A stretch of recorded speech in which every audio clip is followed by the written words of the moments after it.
और मैं हूं सुरेंद्र कुमार। अभी हम उपस्थित हैं मध्य विद्यालय बड़ेल में और वहाँ बड़ेल क्वारंटीन सेंटर पे। वहाँ पे हमारे बाहुबली प्रखंड के उप प्रमुख श्री सूर्य यादव जी हैं। मैं इनसे कुछ वार्तालाप करना चाहूँगा। नेता जी, आपको किस तरह से आप अपने क्षेत्र में कोरोना को लेकर आप सचेत किए हैं लोगों को? हमने जो भी बाहर से आए हुए हैं उनको तमाम इस पंचायत के अंदर, बाहुबली के अंदर जितने बाहर से जितने भी लोग आए हैं सबको स्कूल में व्यवस्था हम लोग किए हैं। सवाल उठा है जो बहुत से बहुत सवाल ये उठता है जो इन लोगों को जो हमने बाहुबली गए थे और वह चार्ट देखा तो उसमें लगभग मच्छर जाली का भी व्यवस्था था, ब्रश का व्यवस्था था, उसमें मास्क का व्यवस्था था और उसमें हाथ धोने का डिटॉल का भी व्यवस्था था और दवाई छिड़काने की व्यवस्था था और जितने भी यहाँ का व्यवस्था था जिसमें मुखिया मात्र उस पर मेरे कहने पर वो ने एक खाना सिर्फ खाना दिया। तीसरा सवाल है जो यहाँ साफ सुथरा में बात उठा है जो यहाँ जब मुखिया जब उस पर से नहीं हुआ तो ऊपर से आदेश आया तो हमारे मास्टर हेडमास्टर जागेश्वर बाबू ने यहाँ उन लोगों को व्यवस्था करने का किया। जितने भी इस विद्यालय में सुविधा है, जितने भी इस स्कूल में सुविधा है, वह जो सुविधा सरकार ने दी है उसमें एक भी सुविधा इन लोगों को नहीं मिला है। इसलिए जो उन लोगों को न मच्छरदानी दिया है न कुछ दिया है, ये लोग बराबर हम आके इस रोड पर टहल के सब कोरोना वाले से जितने भी तेघरा पंचायत और बाबूबड़ी विश्व पंचायत है, मैंने कम से कम उस जो बाहर से जितने मेरे लोग भाई बंधु आए हुए हैं, मेरे माता बहन आए हुए हैं, मैंने तमाम आदमी को भेंट किया। मैंने इस बात का सदन में भी रखने का काम करता हूं और मैंने साफ सुथरा में कहा जो उन लोगों को जो सवाल है उन लोगों को जो सवाल है, उन लोगों को जो व्यवस्था है और इन लोगों को जो अधिकार है और उन लोगों को जो ये व्यवस्था है उसमें जितने भी है इसमें तमाम मुखिया और जितने भी पदाधिकारी है डिफॉल्टर हुआ है। इन लोगों को जांचने के लिए नहीं आता था, कहा था जब वहाँ केंद्र नहीं है।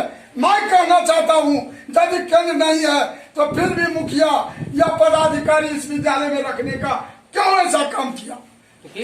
तीसरा सवाल ये है यदि यहाँ हम सब आदमी को रख दिया और उसके बाद ये ऐसा हुआ तो मैंने वीडियो को कहा, मैंने मुखिया को कहा जो हमारे जनता को किसी तरह का अभाव होगा और उसका जो अधिकार है जो मोदी जी दे रहे हैं या बिहार सरकार दे रहे हैं उसमें यदि कमी होगा तो आपको माना नहीं जाएगा और आपको बख्शा नहीं जाएगा।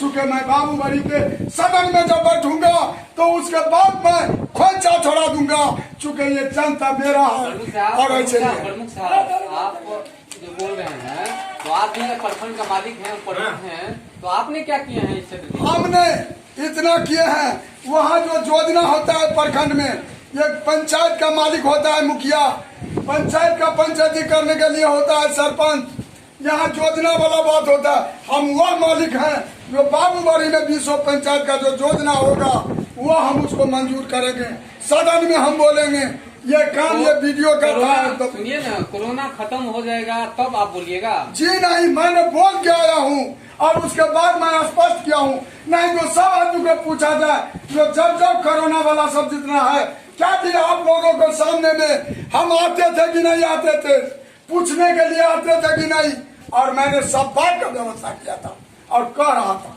और मैंने मुखिया को जाके घर पर कहा। इसलिए मैं ज्यादा बात नहीं कहना चाहता हूँ। वीडियो साहब से बात किया है? हाँ, वीडियो साहब से मैंने 3 रोज 4 रोज बात किया और वीडियो साहब को कहा जब डॉक्टर नहीं आ रहा था या मुखिया 1 दिन 2 दिन पार्सल का व्यवस्था कर रहा था तो मुखिया से मैंने लड़ा और मैंने डॉक्टर को कहा जो वहाँ जाके कम से कम उन लोगों को जांचिए, जैसे होगा वैसे आके। हमने डॉक्टर को ऐसे भी बहुत अभद्र भी व्यवहार कर दिए, इसको कहे, वीडियो को भी कहे, मुखिया को भी कहे, तमाम आदमी को मैंने कहा मेरा पहले जनता जिएगा तब कोई नेता जिएगा और जनते नहीं रहेगा तो नेता लेके क्या होगा। मैं साफ सुथरा में कहना चाहता हूँ। प्रमुख साहब, तो इस तरह से स्थिति अगर रहेगा तो फिर क्या होगा? कोरोना बढ़ेगा या कम होगा? कोरोना इस तरह से यदि रहेगा तो ये छुआछूत का बीमारी है, ये एक दूसरे से सांस से चलेगा। यहाँ कोई चीज नहीं दिया गया, इसलिए मैं कहता हूँ। आप लोग तो प्रतिनिधि हैं, तो आपसे कुछ नहीं होगा तो फिर कौन करेगा? प्रमुख क्या होता है? उसमें मालिक होता है। जो भी पैसा है, जो भी पैसा दिया गया सरकार का, बिहार सरकार या मान लिया केंद्र सरकार, तो मुखिया के खाता में पैसा दिया गया, उसमें किसी समिति को नहीं दिया गया। तो आप कहे ना उससे आप इन लोगों को दिलाइएगा। हाँ, मुखिया को मुखिया क्या देगा? मैं सदन में रखूंगा, जितने भी मास्टर साहब। अब बात खत्म हो जाएगा तब रखिएगा। जी नहीं, मेरा मीटिंग होने जा रहा है, उसमें 3-4 रोज के अंदर में मैंने बीआरसी में भी कहा है, मैंने बड़ा बाबू को भी कहा है, जो इन लोगों को जो सुविधा है वो सुविधा अविलंब उन लोगों को दिया जाए। आप के प्रखंड में कितने पॉइंट सेंटर चयनित है? 18 है। हाँ, सब में सुविधा है उपलब्ध? करीब अभी तो नहीं है, लेकिन व्यवस्था बाहर से आ रहा है, साबुन आ रहा है, ये सब तो मच्छर जाली वीडियो को सब तो दिखाया था, जो हमको बुलाया था, सब कुछ था वहाँ। 5 हमको 17 जो उसमें सामान दिया जाता है प्रवासी मजदूरों के लिए, तो वो चयनित जो क्वारंटाइन सेंटर है उसके लिए दिया जा रहा है, या स्वयं को जो क्वारंटाइन सेंटर है जैसे कि यहाँ पर है, तो इसके लिए उस व्यवस्था है? यहाँ का व्यवस्था नहीं है, लेकिन यहाँ व्यवस्था इसलिए जो मैं उप प्रमुख हूँ, इसके लिए उसको जो भी मुझे करना पड़ेगा वो मैं करूंगा। चूंकि मेरे हेडमास्टर लिख के दिया है, सचिव दिया है और मुखिया लिख के दिया, इसलिए उनको देना पड़ेगा। तो अभी जो सबको भोजन है वो कौन दे रहा है? अभी भोजन मास्टर साहब दे रहे हैं स्कूल। हाँ, पहले मुखिया दे रहा था, मास्टर दे रहा है स्कूल से। इस बीच हमारे बीच शिक्षक साहब हैं, हेडमास्टर जाके सर, आप हेड सर हैं जी। तो आप प्रवासी मजदूरों के लिए आप भोजन दे रहे हैं? भोजन दे रहे हैं सर। तो कितने दिन से आप दे रहे हैं? लगभग शनिवार से हम दे रहे हैं, शाम से। शनि, रवि, सोम, मंगल, आज बुध है, दे रहे हैं। उससे पहले भी दिए थे। सरकार की नीति ही ऐसी है, जो दिन में अलग नीति, रात में अलग नीति। पहले चिट्ठी निकली जो प्रत्येक पंचायत में एक क्वारंटीन सेंटर होना चाहिए, एक बनाया गया, 15 बनाया गया। इसके बाद पटना से चिट्ठी निकली शिक्षा सचिव की, जो प्रखंड स्तर पर ही बनाया जाए। 18 प्रखंड स्तर पर बना। 18 बनने के बाद उसमें वह भी लिखा गया था, जिस विद्यालय में 9वीं कक्षा की पढ़ाई इस बार चालू होगी उसे क्वारंटीन सेंटर नहीं बनाया जाए। और उसमें दर्शाया गया जो नहीं बनाया जाएगा। हमारा सेंटर नहीं है, लेकिन उसके बावजूद भी रह रहे हैं। मैंने शिकायत भी किया बीडीओ साहब से, यदि आप हमारे यहाँ सेंटर बनाए हैं तो हम विद्यालय कैसे, 1 तारीख को उद्घाटन होगा उस विद्यालय का, निर्माणाधीन है, निर्माण नहीं हो पाया है, कोटा स्टोन बाहर में पड़ा हुआ है, हमारा सामान बर्बाद हो रहा है, सीमेंट बर्बाद हो रहा है, बालू बर्बाद हो रहा है। लेकिन 1 तारीख को फिर जब राज्य से कोई पदाधिकारी आवेंगे उद्घाटन के लिए, तो कहेगा जो आपका मकान क्यों नहीं बना हुआ है। मैं तो आपके मकान को वंचित रख दिया था क्वारंटाइन सेंटर से।